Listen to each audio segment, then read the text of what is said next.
Young India integrated పాఠశాలతో పాటు 2 lift ఇరిగేషన్లు, అదేవిధంగా 3 sub స్టేషన్లు, ఒక ఏటీసీ కేంద్రాన్ని కూడా ఈరోజు ప్రారంభం ఏదైతే ఫౌండేషన్ కార్యక్రమం చేసుకున్నందుకు మీకు మరోసారి మా నియోజకవర్గ తరఫున కూడా ప్రత్యేకంగా ధన్యవాదాలు తెలియజేసుకుంటున్నాను.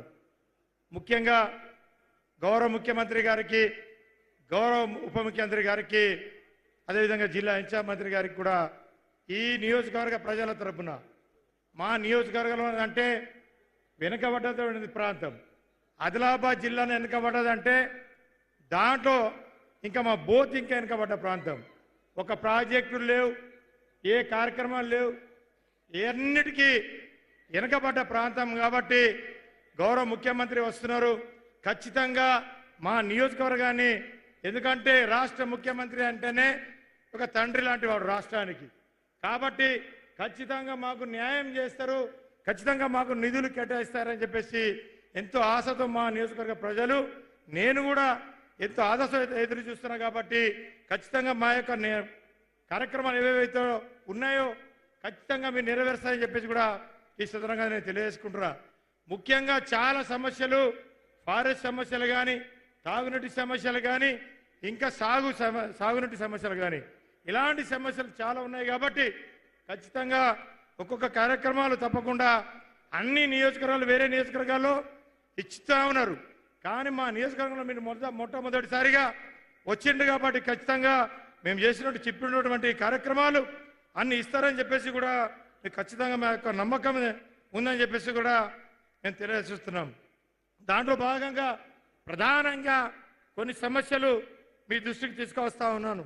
మా వెనుకబడినటువంటి బోత్ నియోజకవర్గం యొక్క గిరిజన నియోజకవర్గం ఎస్టీ ట్రైబల్ కాన్స్టిట్యున్సీ కాబట్టి ఖచ్చితంగా ఇక్కడ ఎస్సీ ఎస్టీ మైనార్టీతో పాటు వివిధ కులాలు, అన్ని కులాలు మా నియోజకవర్గంలో ఉంటాయి. పేరుకే ఎస్టీ కానీ జనరల్ క్యాస్ట్ వాళ్ళు కూడా మా నియోజకవర్గంలో ఎక్కువ మంది ఉంటారు. కాబట్టి ఇక్కడ చాలా సమస్యలు కొట్టాడబడుతున్నటువంటి సమస్య. అదేవిధంగా మీరు పిసిసి హోదాలో వచ్చినప్పుడు ఒక చిన్న మీకు ఏంటంటే గుర్తు చేయాలని చెప్తున్నా సార్, నేను వేరే ఉద్దేశం కాదు. ఎందుకంటే మా యొక్క బోత్ రెవెన్యూ డివిజన్గా చేస్తామని చెప్పేసి మీకు చెప్పిండు. ఎందుకంటే మేము ఆదిలాబాద్ పోవాలన్నా, కలెక్టర్ ఆఫీస్కి పోవాలన్నా, రెవెన్యూ డివిజన్కి పోవాలన్నా, ఏ సమస్య మీద పోవాలన్నా ఆదిలాబాద్ 60 కిలోమీటర్లు మేము పోవాలి.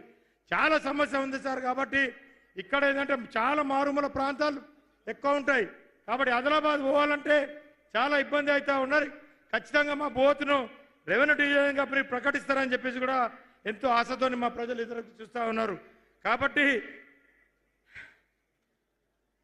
అదేవిధంగా చాలా ఇరిగేషన్ ప్రారంగా మనము గౌరవ డిప్యూటీ సీఎం గారు గతంలో 3 లిఫ్ట్ ఇరిగేషన్లు మనకు మంజూరు చేస్తారని చెప్పేసి అనౌన్స్ చేశారు. 2 ఇచ్చిండు, ధన్యవాదం సార్, ధన్యవాదం 2 లిఫ్ట్ ఇరిగేషన్ ఇచ్చేందుకు. కానీ ఇంకా 2 లిఫ్ట్ ఇరిగేషన్ ఉన్నాయి. ఏదైతే బుగ్గారం కానీ మరో లిఫ్ట్ ఇరిగేషన్ ఏదైతే సుంకిడి, మీరు పోతూ పాదయాత్ర ఆ గ్రామం పై నుంచే పోయినారు. కాబట్టి ఖచ్చితంగా 2 లిఫ్ట్ ఇరిగేషన్లు కూడా ప్రకటిస్తారని చెప్పేసి కూడా మేము తెలియజేసుకుంటాం. అదేవిధంగా మేము కొత్త పెద్దగా సమస్యలేం, పెద్ద కోరికలు అడుగుతలేం సార్, చిన్న కోరికలు. మా ప్రాంతంలో కొత్తగా దాదాపు 22 చెరువులు ఉన్నాయి. దాంట్లో ఓన్లీ 345 కోట్లతోని దాదాపుగా 12,000 ఎకరాలకు నీరు అందించచ్చు. కాబట్టి ఇవన్నీ ప్రకటిస్తారని చెప్పేసి కూడా మేము ఎంతో ఆశతో చూస్తూ ఉన్నాం. అదేవిధంగా భూగర్భ జలాలు పెరగడానికి దాదాపుగా మా నియోజకవర్గంలో 23 చెక్ డ్యామ్లు అవసరం ఉంది. కాబట్టి అవి కూడా ప్రకటిస్తారని చెప్పేసి కూడా ఎంతో ఆశతో చూస్తూ ఉన్నాం. అదేవిధంగా ఏదైతే పాతబడ్డటువంటి చెరువులు మా దగ్గర చాలా ఉన్నాయి, 18 చెరువులు ఉన్నాయి. కాబట్టి తక్కువ దాదాపు ఒక 70-80 కోట్లు ఇస్తే ఆ చెరువులను పునర్నిర్మాణం చేసుకొని ఆ నీరును కూడా మనము మన యొక్క ప్రాంతాన్ని వాడుకోవచ్చు అని చెప్పేసి కూడా నేను సందర్భంగా తెలియజేసుకుంటున్నాం. అదేవిధంగా నియోజకవర్గ కేంద్రంలో మాకు నియోజకవర్గ కేంద్రం అని పేరుకు కానీ ఇప్పుడు కానీ ఎట్లాంటి సవలతులు కూడా అక్కడ లేవు, ఎలాంటి సౌకర్యాలు లేవు. చాలామంది ఇప్పటివరకు ఎంతమంది ఎమ్మెల్యేలు అయినా ఇప్పటివరకు మా నియోజకవర్గానికి 4 లైన్ రోడ్ లేదు, సెంట్రల్ లైటింగ్స్ లేదు. పేరుకే బోత్ నియోజకవర్గ కేంద్రం, కానీ అక్కడ పడితే ఒక మామూలు పల్లెటూరు లెక్క కనబడుతుంది మా కేంద్రం. కాబట్టి దయచేసి 2 చేతులు జోడిస్తూ ఉన్న ఈ సెంట్రల్ అయితే ఒక దాదాపుగా 40 కోట్ల రూపాయలతోటి ఇవన్నీ ప్రకటిస్తారని చెప్పేసి కూడా ఈ సందర్భంగా తెలియజేసుకుంటారు. మరో ఏదైతే ఇచ్చోడ సిరికొండ డబుల్ రోడ్ ఒకటి, ఇది ఖానాపూర్ బోత్ 2 కాన్స్టిట్యున్సీకు కనెక్టివిటీ కాబట్టి సిర్చలమట్టు పెంబి రోడ్డు అదొకటి ఉంది సార్. ఇది కూడా ఖానాపూర్ మా యొక్క బోత్కు 2 కనెక్టివిటీ. అదేవిధంగా బరంపూర్ మోర్కండి రోడ్డు, ఇది ఆదిలాబాదు బోత్కు కనెక్టివిటీ ఉంది కాబట్టి ఇది కూడా. అదేవిధంగా ఇప్పుడే గౌరవ ఎంపీ గారు కూడా చెప్పారు, జమ్దాపూర్ నుంచి ఏదైతే కరంజీ రోడ్డు ఉందో ఇప్పుడు చాలా సమస్య.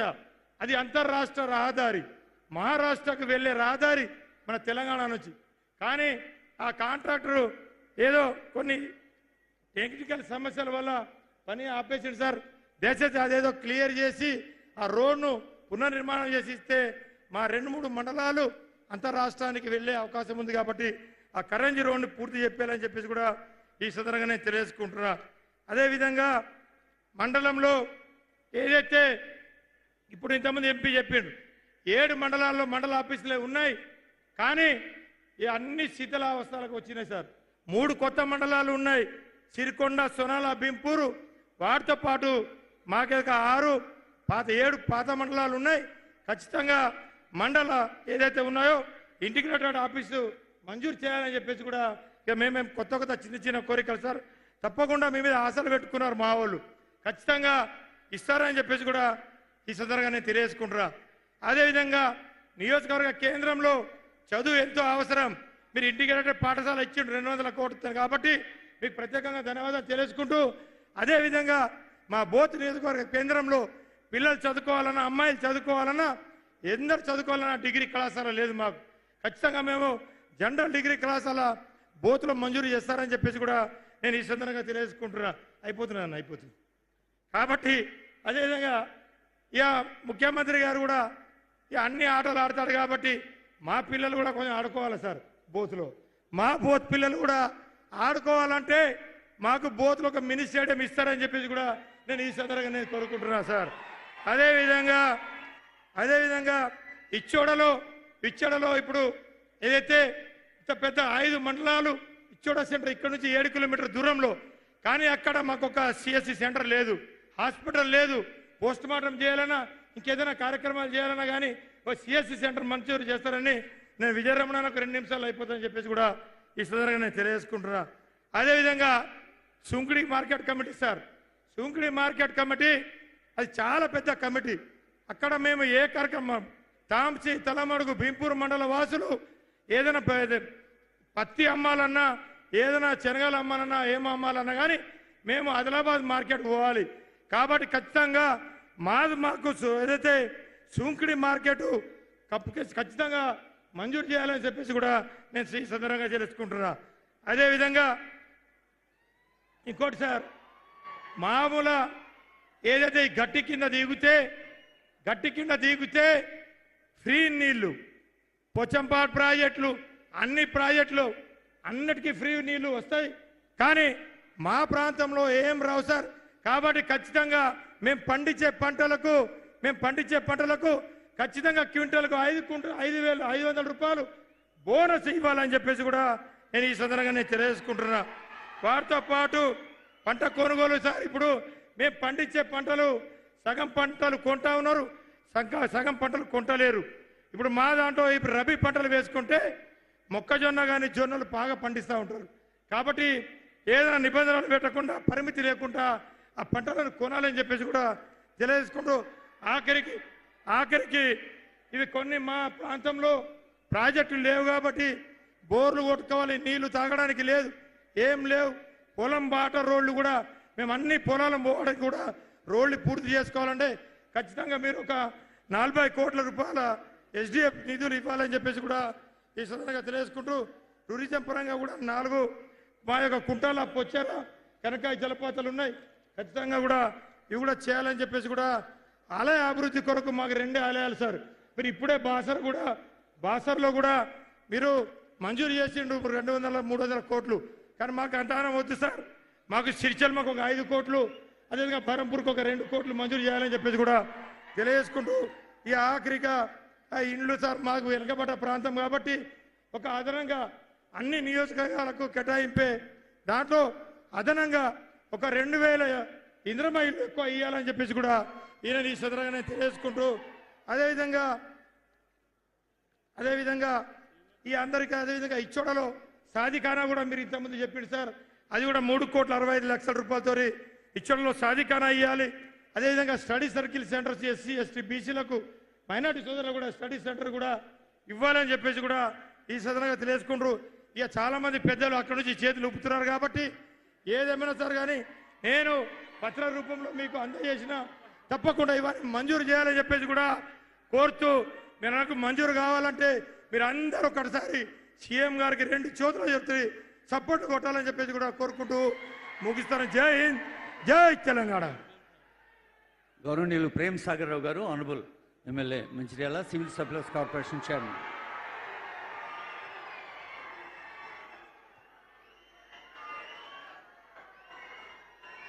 గౌరవ ముఖ్యమంత్రి శ్రీ రేవంత్ రెడ్డి గారు, మీ అందరికీ ఒక్కటే చెప్తున్నా, గౌరవ ముఖ్యమంత్రి గారు మనకు అనేక అందరూ ఒక్కసారి గట్టిగా లేచి నిలబడండి. అందరూ లేచి నిలబడండి. అందరూ ఒకసారి లేచిన వాడు గట్టిగా సప్పర్లు కొట్టండి.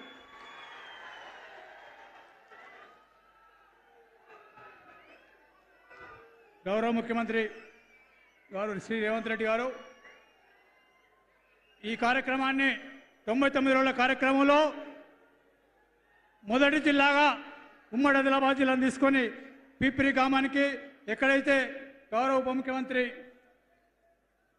బట్టి విక్రమ గారు పాదయాత్ర మొదలుపెట్టినరో ఆ పాదయాత్ర సమయంలో ఏవైతే వాగ్దానాలు చేసిండ్రో కాంగ్రెస్ పార్టీ వాగ్దానాలు కాదు, వాగ్దానాలు చేసినప్పుడు ఎన్నికల ముందు వాగ్దానాలు నెరవేరుతామని నెరవేరిన వాగ్దానాలు నెరవేర్చడం కోసం ఈరోజు గౌరవ ముఖ్యమంత్రి గారు ముఖ్య యువతగా ఇక్కడికి వచ్చి ఏవైతే వాగ్దానాలు చేసిండ్రో అవన్నిటిని శాంక్షన్ చేసి బోత్ కాన్స్టిట్యూన్సీ కానీ ఖానాపూర్ కాన్స్టిట్యూన్సీ